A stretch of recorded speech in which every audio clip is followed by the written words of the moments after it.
మన తెలుగు రాష్ట్రాల్లో Korean drama, కే డ్రామాలు ఎక్కువ చూస్తుంటారు కాబట్టి చూడని వాళ్ళ కోసం చెప్తున్నాను. కొరియన్ కంట్రీలో ఐ మీన్ నార్త్ మనకు తెలియదు.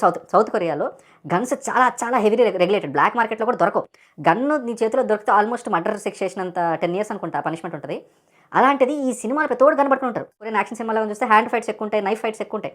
ఎందుకంటే చాలా చాలా హెవీలీ రెగ్యులేటెడ్. ఎంత పెద్ద మాఫియా డాన్ అయినా గన్ ఉండడం చాలా చాలా రేర్. అసలు ఉండదు ఆల్మోస్ట్. ఇక్కడ ప్రతి ఒక్క చెంచాగాడి చేతిలో గన్ ఉంటది. మళ్ళీ ఆ కొరియన్ డాన్‌లు అది ఇది అంటారు. మేము చూసాం ఆ కే డ్రామాల్లో. ఇప్పుడు బార్బల్ లెన్స్ వేసుకున్న వాళ్ళు జాగ్రత్తగా వినండి. నేను పెద్దగా కొరియన్ డ్రామాలు ఏం చూడలేదు మీ అన్నయ్యలాగా, కానీ నేను ఒక్క సిరీస్ అయితే చూశాను భయ్య. నాలాగే ప్రపంచం అంతా కూడా చూసుంటది ఆ సిరీస్. దాని పేరే స్క్విడ్ గేమ్. ఆ స్క్విడ్ గేమ్ లో ప్రతి ఒక్కడి చేతిలో గన్నే ఉంటది భయ్య. మీకు ఎలా కనిపించింది? అది గన్లా కనిపించలేదా? హోలీలో ఆడే పిచికారీలా కనిపించిందా భయ్య? ఎక్కడ దొంగతనం చేసినా నిమిషంలో దొరికిపోవడం వాడి స్పెషాలిటీ.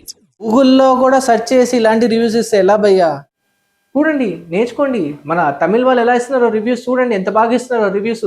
పోనీ మనకి తమిళ్ అర్థం కాదా అంటారా? పోనీ హిందీ వాళ్ళని చూసి నేర్చుకోండి భయ్యా. బాలీవుడ్ మూవీస్ కి వాళ్ళు ఎలా రివ్యూలు ఇస్తున్నారో.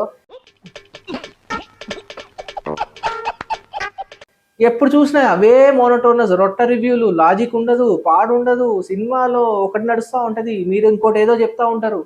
సినిమాలో పాయింట్లు కరెక్ట్గా పట్టుకోండి భయ్యా. పోనీ నెగిటివ్ చేస్తున్నామా, మీరు రూల్ పెట్టుకోండి, ఒక రూల్ పెట్టుకోండి. ఆ రూల్ని మీరు స్టిక్ ఆన్ అవ్వండి, ఫాలో అవ్వండి. అంతేగాని ఒక మూవీకి ఏమో క్వశ్చన్ చేయరు, ఇంకో మూవీకి ఏమో అన్ని క్వశ్చన్లు వచ్చేస్తాయి. ఇలా అయితే కష్టమే. టాలీవుడ్ మూవీ రివ్యూస్ని కూడా ఒక స్టాండర్డ్స్ని పెంచండి ప్లీజ్. ఇదే నా ఆవేదన.